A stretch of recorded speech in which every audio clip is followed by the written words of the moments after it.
Dr. Mestenhauser, I'm wondering if you can share with us what you see in terms of the gaps in scholarship and internationalization. This is also a very good question and very difficult one to answer. Let me take you back to the 50s when NAFSA and IIE and CIWE were about the only dominant organizations, and everybody from around the world that did anything international were coming in to our conferences. And at one point the Europeans, actually we encouraged them. We always had a separate session with our executive committees of NAFSA with them, and encouraged them to organize themselves too. They thought it wouldn't work, but they did go ahead and expected maybe 12, 16 people and so on. Well, they had 300 people showed up.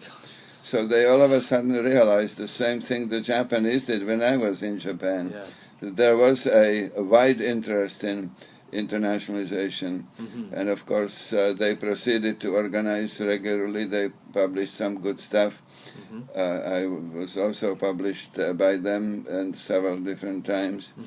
And then, of course, the European Union got organized and the Commission, and they started pouring a lot of money into the Socrates and many of the other programs with funny Latin names, Greek historical names and so on. That's the tradition of the Europeans out here too.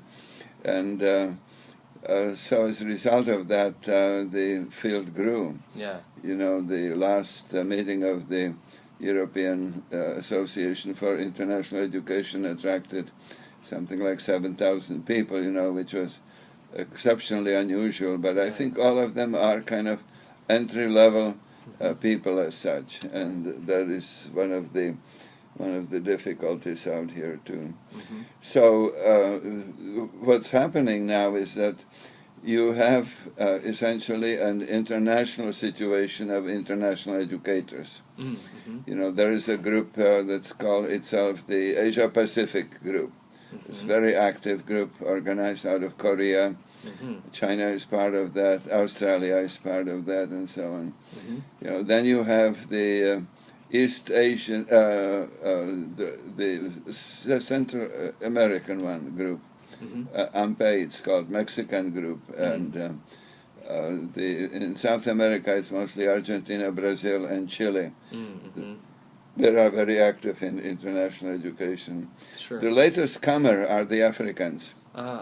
And they come from South Africa, and they have organized kind of branches. There are very little branches throughout other African countries where there are universities. But there are some very outstanding universities in Africa, in East Africa, in Kenya, for example, in West Africa, in Ghana, and certainly in,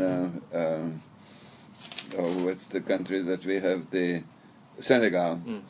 So they are trying to get them organized, and they are beginning to show sign of unrest in this field out here, and beginning to blame the Western colonialists for having prevented them to have the kind of knowledge that we have, that there was a discrepancy, and what are we going to do about that too? When I was in South Africa, the big issue at that conference was whether it's Africa for Africans. And so that again is, understandable concern, that Africans have been neglected too. But the issue is both, Africans to bring them up, but also to make them aware that they are part of this global arrangement and so on. So those are some of the gaps I think that need to be filled. And my friend from South Africa is in fact spearheading an action which calls Internationalize International Education. I have been advocating this for about 10 years already myself too, but nobody listened. And I think that's eventually going to have to happen. And for it to happen, I think we would have to develop some sort of an ultra super level of thinking about that too, because you cannot just integrate it into the existing structure very easily. You have to have some sort of superordinate goal. Yeah. And that's maybe something that I should also be looking into, that will be in line with some of the writing of Sharif and his wife, too, about the idea of the superordinate goals in social sciences. Right. Yeah. Since we're on the topic of the gaps, as you see it, what would you suggest as topics for future research then, for new scholars? Yeah, that's one of the biggest gaps, because we are doing a lot of research that's kind of fragmented, whatever comes to a student attention and whatever is accepted by the faculty for a master's or a PhD a thesis and so on. So there's a lot of proliferation of research. Faculty are also very active in research, and this is often hailed as a major step toward internationalization. I personally doubt it, because most faculty are connecting with other faculty in other countries, doing joint research, but the joint research is on the it's out of the paradigm of the American social science or whatever that is too. And some time ago, John Romano, for example, organized a conference right here, too, sponsored by the global programs. And I was very ill at that time, so I could not work with him at the time, too. But what happened is that he had a fantastic success. It was something like 65 papers came up. Yeah. But every single one was ethic. Really? You take the frame of reference from here, you take it to India, you study it, and you come with the conclusions about India. So that struck me absolutely, because maybe that's the only way that we can do cross-cultural research that includes more countries than one. Yeah. But at the same time, I think that there is a need to think that positivistic way of thinking, to include the emic approach and to try to integrate that into it as well, too. But I think much of what research that needs to be done would be about students, and I'm just, as I told you, basically very skeptical about the 35 studies, that claim to measure the global intelligence and so on, too. And would suggest, first of all, we need to know where the international education came from. That's very much part of the systems theory here, is that you need to go farther back into history to see what parts have changed and how these parts have affected other parts and the whole. And so the students need to know, because otherwise they are just discovering the wheel, and yet we don't make any progress this way, too. So that's the historical questions would be one of them, and I think one way that this could be done would be by team research. Get a bunch of students together, 3, 4, to assign different sides of the topics out here, too. We also need to know about the process of transition that happened around the time of the late 60s or 70s, when, as I told you, the universities kind of surrendered their responsibilities and moved that to the national associations. We have one study by a PhD thesis under my direction by Dr. Mikhailova, who studied CIEE. But it was a very nice study, but I think it pointed out some of the shortcomings of historiography. So, it showed the organization, how it started, like from a log house and went to the White House kind of thing, too. And that's not very helpful, because I know from experience that organization had a lot of birth struggles and growth struggles. And the dynamics of that have not been fully known. Some of that was also opposition from universities for study abroad in the early years because of the 60s and the drug traffic and things of that sort, and the in loco parentis that I mentioned to you made universities responsible. So we were very much afraid of legal lawsuits and things of that sort out here too. We also need to have a picture about this idea as to whether knowledge of your culture is important first or whether it grows out of encountering another culture. There should be some sort of a nice research, that can be done. Do the students, for example, know enough about their own culture? As a culture, not just history or political organization and so on. Do they know enough about it to explain it to others who don't know it?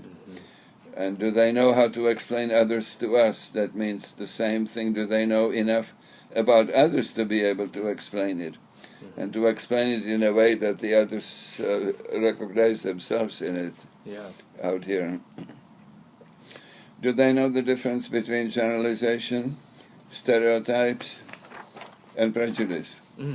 That's a key to understanding, because all people make generalizations, express prejudices in them and so on too. And generalizations have to be based on some assumed facts, some assumed corrective, that comes. And the rest of it is prejudice or stereotypes out here. Now, the other issue that troubles me also, and I always encounter that in my teaching when we were using the Hofstede book out here too. The Hofstede book was, of course, based on a societal arrangement, but most students saw that apply to individuals. That was, of course, a cardinal error, and it was difficult for us to explain that to them.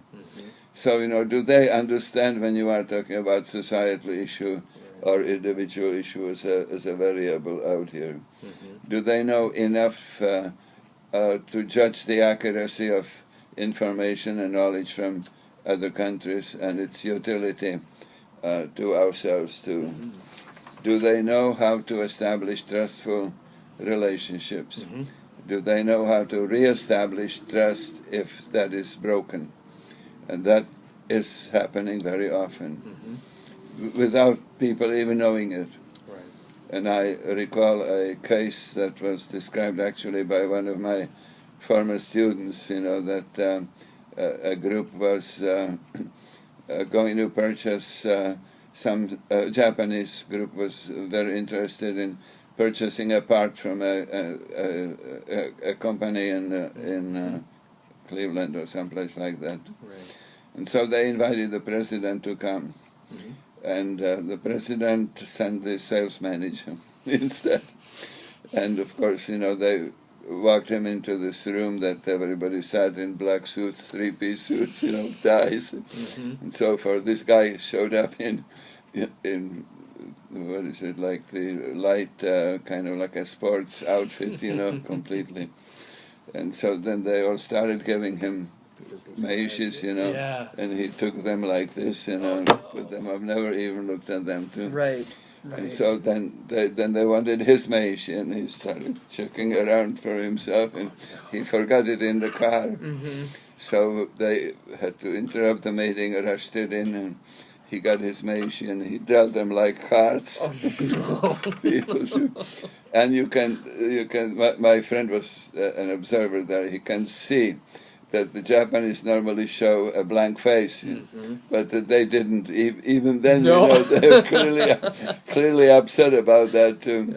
And so they treated him very well. There was a big banquet out here, and they actually signed a memorandum of agreement that they were going to cooperate, but no contract. No contract. And so he came back, and his president didn't like it. So how come? So the president sent a wire. We need a contract. No answer. So, the company, even though they needed that product very badly, it was economical, for them to do that. Uh-huh. They could not deal with a guy who insulted them in this fashion out here. Right. And yet, the company in Cleveland never knew what hit them. Yeah.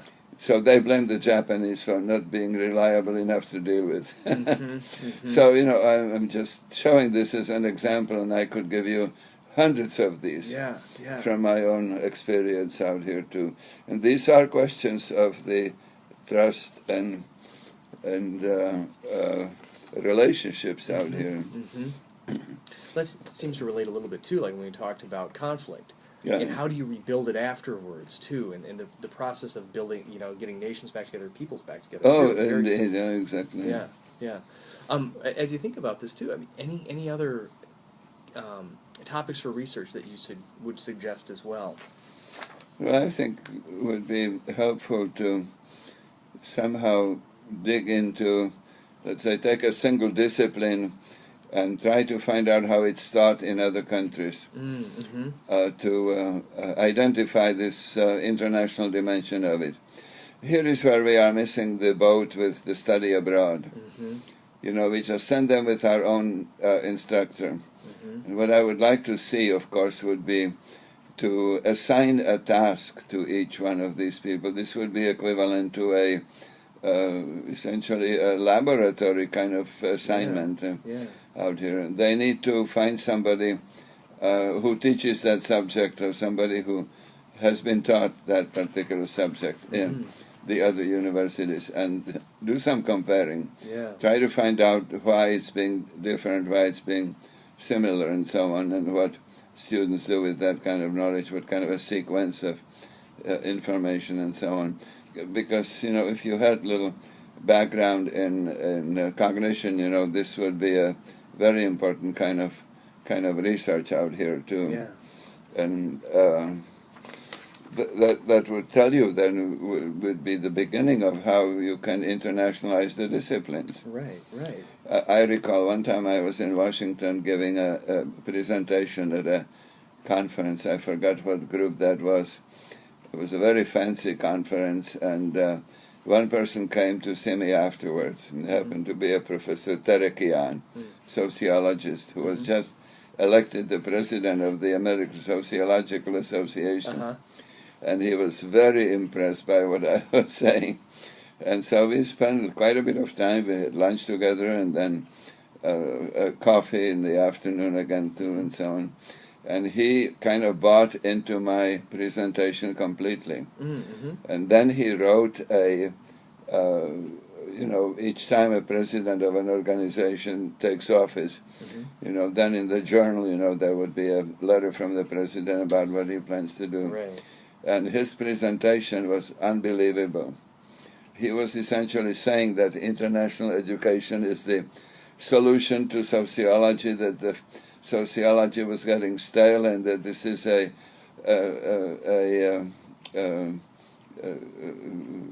basically an injection in of new energy, I was saying, and so on. And it obviously was not well received, he just practically got booed out, But he felt it too. And he repeated that statement in the book for, what's his name, Groning's, what is the book called? The group project, or group portrait, Yeah, Gronings and Wiley from Michigan State were the authors of that. So that is one of the things, that we need to do, and I think we need to also pay more attention to how to evaluate things. This present system of these brief questionnaires just simply is not getting at that. I think we need to identify different parts of the system and deal with them again. Maybe team research would be very useful, but developing criteria first would be as important. I think for me, actually, I would say that to assess the global mindedness of students is an impossibility. If you look at international education as being everything from knowledge of political science, history, knowledge, culture, and so on. You know, the social sciences are not that well developed to study that kind of a thing. But I think what we can do is to develop some criteria for institutional assessment. Michael Page did a wonderful job. I don't know if you are familiar with that. Yes, I am. Article that he published in Nagoya. And I associated with that because we worked on that together before, and so that was very useful. Yeah. And I have 4 more items that I am always looking whether people are aware of when they evaluate institutional programs. One of them first is how pervasive is that program. That means, does it really involve just 10 students or 10% of the students? Is there a critical mass? Right. The answer is there is no critical mass at this point. Right. And I think, that's what we should be striving for before institutions can say that they are global institutions. What magnitude is it? How many people are really involved? And third one is innovativeness. Is there any evidence, that the curriculum programs and so on show any creativity to it? I think, I've suggested already one of the probably most creative issues in study abroad. If the students are assigned to go abroad, interview 10 people at random about how they feel about the United States, and find out how their subject matter is taught in other countries. That would be a creative kind of thing that might lead to some sort of a synergy, some learning varieties for students, and so on. And finally, of course, the last item of this kind of assessment, I picked it up from adult education, actually, too, is sustainability. Yeah. Has it been sustained over a period of time, or did they just start last year and claim, and now they're going to keep it up after the grant expires? Right. So, that's, I think, the way that I think we should be moving in that kind of a direction. All right. Well, thank you very much, Dr. Mestenhauser. Yeah, okay. So that